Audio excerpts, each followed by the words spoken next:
Kamusta mga tol? Tambakan na nangyari sa Game 1 ng West Conference Finals, no? Wolves vs OKC Game 1 na ba itirahin na natin yan? Pero bago yan, atsara muna tayo, focus lang sa goal. Okay, game first quarter, tignan muna natin yung ginawang matchups ng OKC. Ayan, no? Si Julius Antetokounmpo, bumabantay sa kanya, si B1. At tapos si Peyton Chet, na kay Jaden McDonald's. Kakaiba, diba? Pero ayun na nga, si Lugan Dort na nga yung bumabantay ngayon kay Langgam. O yan, nag-under the screen, tinira na agad Jaden McDonald's. Portrait, patay ka dyan. Tapos sa kabila naman, tama ang expectation natin, no? Ayan, no, si Mike Connery sa camera, siya yung tumatawa kay Lugang Dort. At tapos si Jaden McDonald's, ayun kay Makaya, siya yung nagbabantay. Ayan, hinandog kay B1 at tapek tapo ng sabaw. Tapos dalawang magsunod kagad, tinatake pareho ni Jaden McDonald's si Palitong Chet. Nag-a-under the screen kasi no? Tiniraan tuloy, patay ka dyan. Ang ganda na simula ng Timberwolves, no? Ayan, napaswitch si Palitong Chet. Nag-isolation na, step back, portrait, patay ka dyan.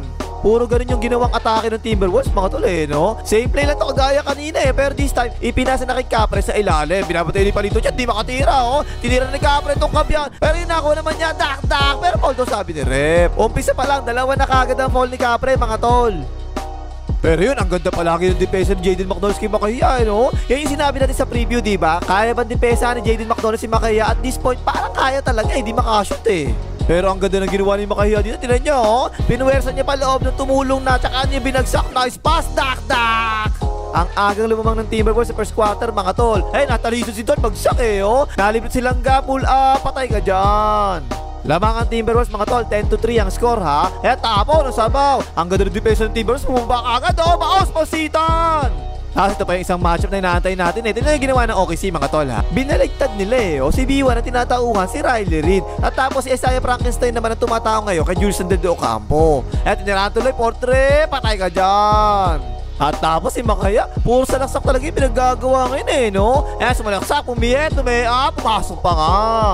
Nakahabol bigla ang OKC, mga tol. Ayan, sinutan sa likod, naagaw tapo ng sabaw. Fast break tuloy yung OKC. Ayaliw mo, tol, dak-dak! Biglang habol ang OKC eh, no? Kaya semi-fast break sila dito. Nag-1-on-1 na si Makaya, sabay step back, patay na naman. Sunod-sunod ang turnover sa Timberwolves, nagkakalat talaga eh, no? Kaya pa isa, tapo ng sabaw. Nakakuha ni B1, diretso mo, tuloy mo na yan, dak-dak! Tapos kung napanood yung preview, mga tol, sabi ko doon, diba? Etong OKC, mahilig silang tumulang galing sa weak side. Iniiwan nila yung weak side corner. Ayan, dumodouble team eh, oh. Nalibre to si Divisay sa kusano, portrait, patay ka dyan.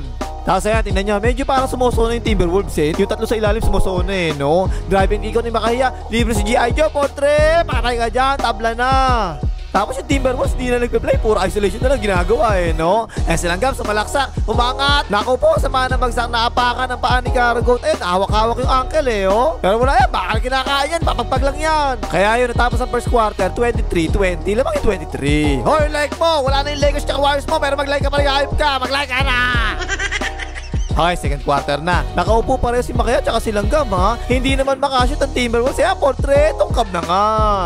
Biglang habol tuloy ang OKC eh, no? Kaya si B1, nagdadala ng bola, niskrinan. Sumalubong si Capra na iwan si Frankenstein sa ilalim. Dak-dak! Yan yung problema ng Timberwolves, mga tuli, no? Kapag hindi pumapasok ang mga 3-point shots nila, kahit open na, yan, portrait, kumalog na naman. Natatalo talaga sila eh. Mahilig din kasi talaga tumira ng 3 points sa Timberwolves eh, no? Ayan, kumukuig ang OKC sa ilalim. Pasa. Nalibis Julius Antetokounmpo, portrait, patay ka dyan. Tapos tingnan niyo yung matchups, mga tol, oh. Si Karagot ang tumatao kay Julius Antetokounmpo. Ayan, sinulaksak ka, binangga, bagsak, offensive foul ko dyan, tol. Lagot na ang Timberwolves. Ipinasok na kasi yung camping eh, no? Ayan, baos, pansitan. Pero na ako pa rin nila uli. Ipinasak ka, Ben, portrait, patay ka dyan. Tapos yung Timberwolves talagang live and die with the 3 eh, no? At tinira, portrait, tungkab naman yan. Pero tapik ni Capre, nalibre si Julius Antetokounmpo, portrait na naman, patay naman yan. Kasi nga, mga tol, kagaya na sinabi ko kanina, diba? Ang defense talaga ng OKC ganyan. Iniiwanan talaga nila palagi yung weak side corner. Kaya nanilibre tuloy eh, no? Ayan, Walker, portrait, patay ka dyan. Pero grabe nilalaro ng Julius Antetokounmpo second quarter eh, no? Mainit talaga eh. Ayan, binuwayan na kagad, portrait, patay na naman. Fast break naman dito ang OKC. Drive and kick out kay Peyton Chet. Sinilaksa ka na si Capre, oh. Bigla na turnaround by the way. Patay ka dyan.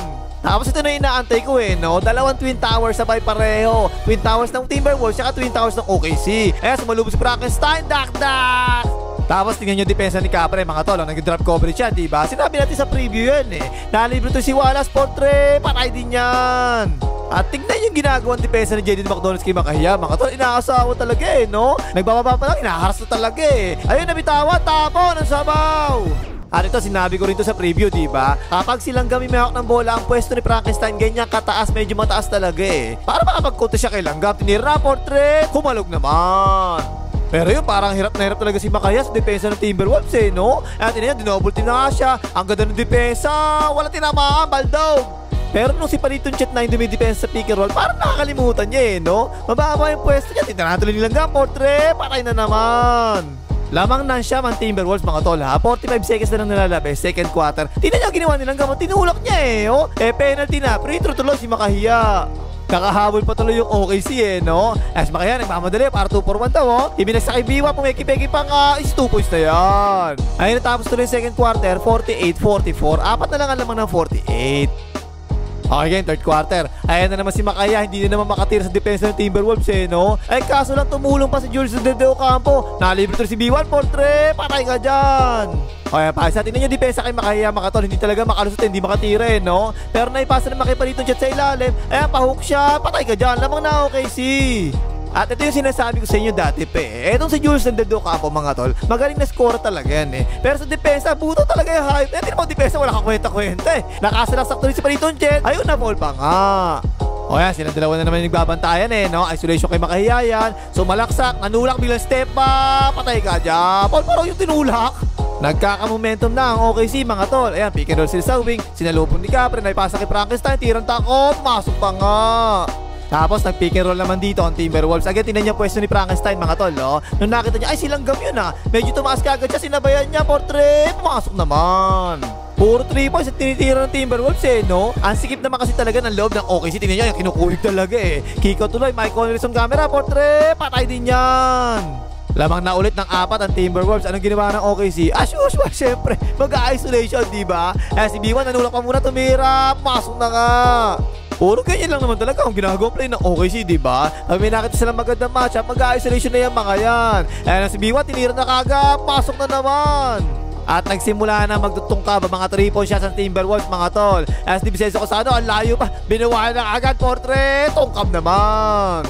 Biglang habol ang OKC kahit puro isolation ang ginagawa nila eh. Si Makahiya naman ngayon, tulak jumper, patay na naman, lamang na OKC. O, yan na naman, tinan niya ginagawa ng OKC, oh. Puro drive and kick out talaga, dribble drive offense eh. Kala ko mas coach shoot ang coach nito eh. As B1 bumaba pa nga, patay na naman. At again, tingnan niyo naman ang depensa ng OKC, oh. Iniiwanan na naman nila yung weak side corner, diba? Pero this time, hindi na pumapasok ang mga 3-point shots ng Timberwolves. Yan, Riley Reid, portrait, tungkab na nga.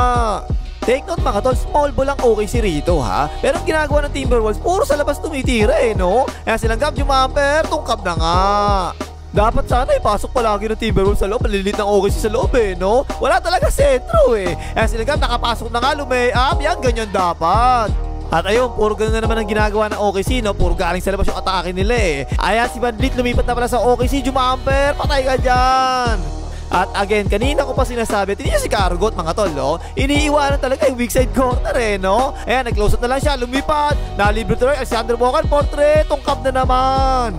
Pero biglang binubuhay na si Van Vliet mga tol eh, no? Buti na lang lumipat kagad sa OKC to. Ayan, pinasa kay Van Vliet, open na kagad, portrait, patay ka dyan.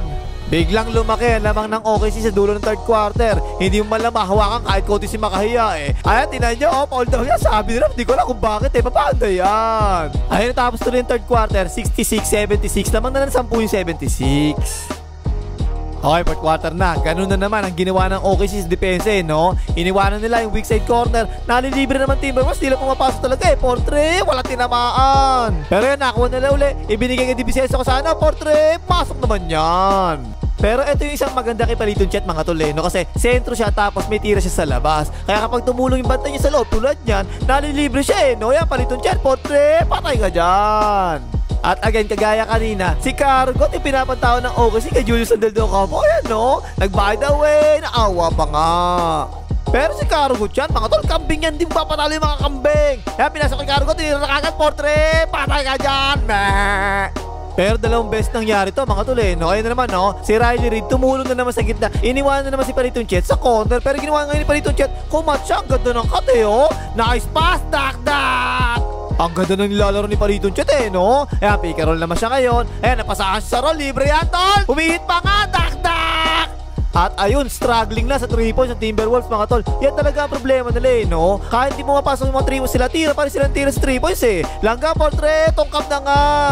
Wala mga tol, kinakain na ni Palitong Chet. Si Julius Sandel Ocampo, tamad-tamad ng hayop no? Hindi niya pagkakabasot, hindi mo makasot na maayos. Naputbak tuloy ni Palitong Chet.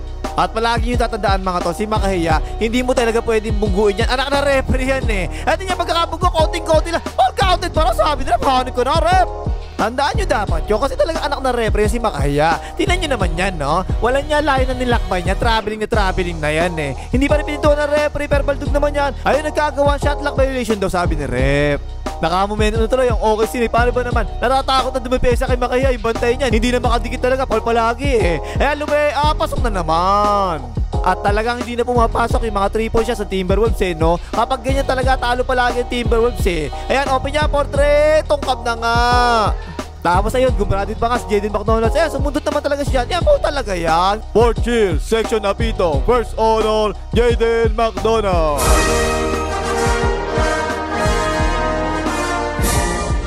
Pero bihira na nakashoot ng Timberwolves no? Panay pasa nila sa 3 points, panay tira sa 3 points, bihira talaga pumapasok Ayan, Alexander Walker, portrait, pasok na rin sa wakas.